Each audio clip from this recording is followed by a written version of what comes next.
Olá, pessoal! Hoje eu vim falar sobre as emoções versus sentimentos, porque sempre estão me perguntando, Rose, como eu posso identificar quando eu estou sentindo uma emoção ou quando eu estou sentindo ou quando é um sentimento, né? Então, vamos lá. Apesar de serem usadas como sinônimos, as palavras emoção e sentimento têm um significado distinto.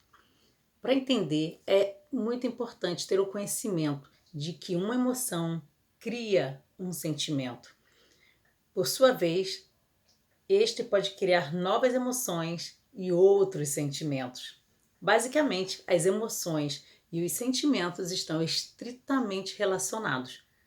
Isso porque, como uma emoção gera um sentimento, que por sua vez pode dar início a emoções, um ciclo psicológico está em constante desenvolvimento. Tá, mas e o que é a emoção? A emoção, gente, é uma reação a um estímulo ambiental. Nesse sentido, podem causar experiências subjetivas e até mesmo alterações neurobiológicas. Elas ocorrem em uma região subcortical do cérebro e podem gerar mudanças no corpo. Por isso, pessoal, eu criei esse canal chamado Da Emoção à Lesão, tá? Tem esse livro aqui também, que é muito bacana, ele se chama Da Emoção à Lesão. E foi ele que me despertou muita curiosidade sobre a linguagem do corpo. Porque sim, se você está sentindo algo, né? Porque a emoção influencia no seu corpo físico, através de dores e tudo mais. Mas por quê? Porque ao ser exposto a alguma emoção, o cérebro libera hormônios que alteram o seu estado emocional. Vocês estão entendendo? Isso quer dizer que podem ocorrer reações físicas como palpitação, choro, suor e até mesmo dores inexplicáveis.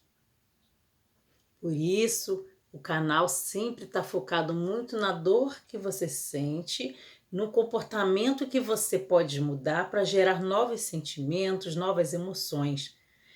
Entende? Então, se você gera novas emoções, os sentimentos eles são bons. Então, assim, é diferente dos sentimentos que gerado a partir das emoções. Essas reações são automáticas. Ou seja, perante algum acontecimento, cada pessoa passará por uma emoção distinta que será desenvolvida no cérebro instantaneamente. Por isso não são geralmente relacionadas por isso é que elas são relacionadas à comunicação, pois elas são perceptíveis por outros indivíduos ao redor da pessoa emotiva. Então, Rose, a comunicação uma das formas de percebermos quando uma pessoa está emotiva. A gente percebe logo quando ela treme a voz, o olho fica cheio de água, você sente a fisiologia corporal muda. Então, assim, logo é possível identificar a origem da emoção caso seja analisada no momento, pois são geradas por fatos. Apesar disso, uma pessoa pode ter uma emoção diferente da outra em um mesmo caso, tipo, o mesmo caso idêntico. Porque também depende também da experiência de vida da pessoa, depende de suas crenças e sentimentos, que são bem mais complexos que as emoções. Isso explica porque, em alguns casos, certos indivíduos respondem de maneira diferente a determinados conhecimentos. Aliás, a determinados acontecimentos, né? Às vezes, uma coisa que acontece com você, você pode gerar emoções diferentes. Com o que acontece, se a mesma coisa acontecer com outra pessoa, ela pode ter emoções diferentes.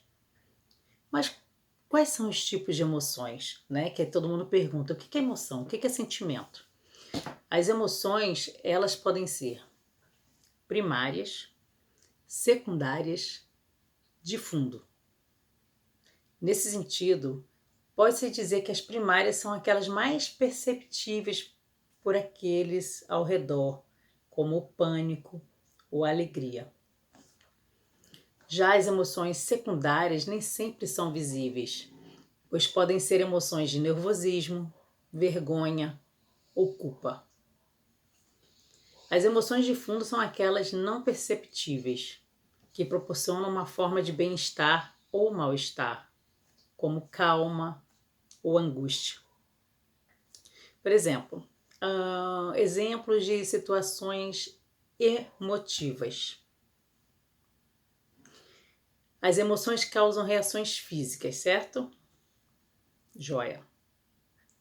Apesar de alguns indivíduos serem capazes de controlar essas reações para que não afetem o mundo ao redor, muitos consideram extremamente difícil manter emoções sob controle. Então, assim, tem alguns exemplos que eu posso listar aqui. Exemplos práticos. Por exemplo, ao voar do Rio de Janeiro para São Paulo, né? O avião ele passa por uma área de turbulência, né? E gera aquele ataque de pânico. Ataque de pânico, uma emoção, né? Então aconteceu que uma passageira teve um ataque de pânico. Então ela tem essa emoção. E esta é ajudada pela comissária de bordo, que tem uma experiência de vida diferente daquela passageira, podendo agir para tentar acalmá-la. Correto? Então essa é um exemplo de emoção, né? Outro exemplo de emoção pode ser, tipo, após uma discussão, né? A pessoa está num bar, né? Tomando uma cervejinha, e aí daqui a pouco dois homens acabam se envolvendo em uma briga. O conflito foi iniciado porque um discordou do que o outro acreditava, né? Que é o que acontece na maioria dos casos, né? É discordância de pontos de vista, né? Então, o que acontece? Gera o que? Emoções de irritabilidade, que por consequência levou a uma reação de iniciar uma luta entre os discordantes. Então, a irritabilidade é uma emoção, né? É uma emoção muito ruim, mas que pode causar problemas sérios, né? Tem um outro exemplo também, tipo, um caçador ele é confrontado por um lobo, por exemplo, o que desencadeia a emoção de nervosismo, né?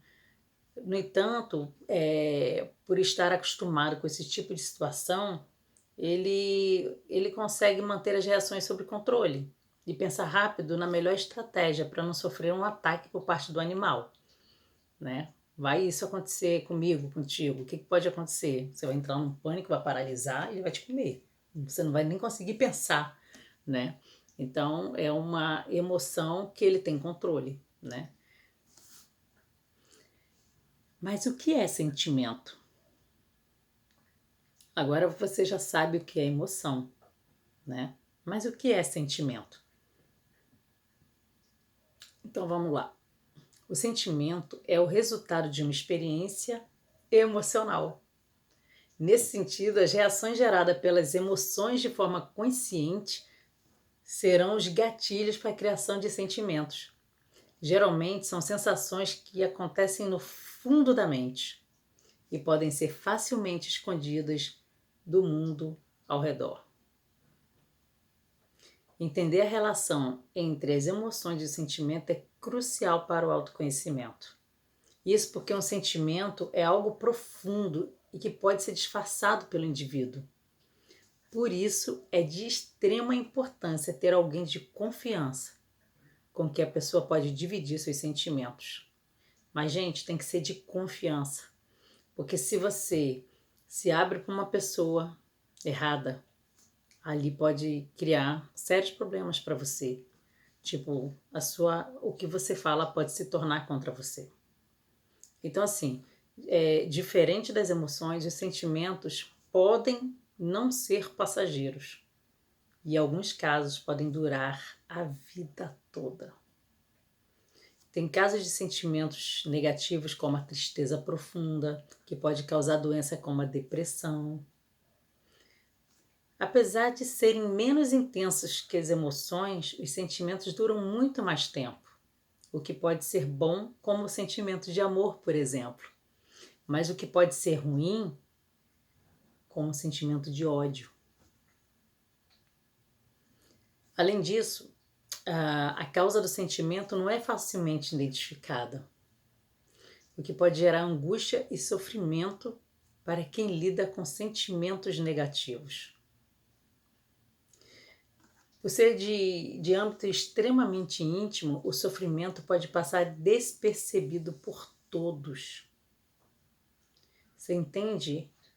O sofrimento de uma pessoa que sofre com sentimento negativo.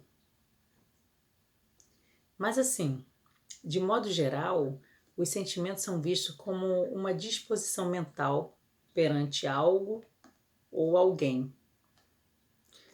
Entre os exemplos de sentimento, eu posso citar sentimentos de amor, sentimento de felicidade, ou sentimento de ódio, ou sentimento de inveja, ou sentimento de compaixão, ou sentimento de decepção. Então, já está dando mais ou menos para identificar qual é a diferença de emoção para sentimento, né? Então, assim, estes são apenas alguns dos sentimentos mais comuns nos seres humanos, uma vez que, dependendo do indivíduo, vários outros podem se apresentar. Há o sentimento de curiosidade, sentimento de gratidão, sentimento de justiça, sentimento de medo, entre centenas de outros sentimentos. Mas, como eu falei anteriormente, as emoções são reações do cérebro perante um acontecimento e podem ser até física. Mas, no entanto, são passageiras e podem gerar sentimentos ou não. Já um sentimento é criado a partir de uma emoção e é mais duradoura. Como, por exemplo, um ser humano está caminhando por uma floresta e se depara com um tigre. E, imediatamente, ele será tomado por uma emoção de pânico. A emoção fará o cérebro liberar hormônios para o indivíduo reagir à situação e se salvar. Isso gera o que a psicologia chama de comportamento de luta ou de fuga. Quantos momentos nós não passamos na nossa vida em comportamento de luta ou de fuga, né? Então, assim, no entanto, se um ser humano estiver pensando em um tigre, em seu instinto animal, que não o faria hesitar em atacar uma pessoa, o sentimento é de medo. Quantos aqui de vocês não sentiriam medo, né, de dar de cara com o tigre? Eu com certeza eu não sei o que faria se eu desse de cara com o tigre, porque eu não tenho experiência nenhuma de vida relacionado com o tigre, né? Mas isso é porque não se encontra frente a frente com um animal que lhe traz um sentimento à tona, né? Se estivesse, passaria por uma emoção. Olha, gente, assim, é um tema muito mais complicado, assim, bem complexo de se falar, né? Eu espero que você tenha entendido. Se tem alguma dúvida, vocês falem aí nos comentários. Se você gostou desse vídeo, deixa seu joinha, né? E compartilhe para que as pessoas expandam seus conhecimentos, aprendam a se conhecer, a se olhar para dentro, né? A entender e a lidar com seus sentimentos. Isso se chama gestão de emoções, né? E assim, se inscreva aqui embaixo, né? E comente. Quais são as emoções e sentimentos que mais te incomoda hoje? Que dores e doenças isso tem lhe causado no seu corpo físico? Um grande abraço virtual, ó. Que ontem foi dia do abraço, né? Então, assim, um grande abraço virtual e até o próximo vídeo.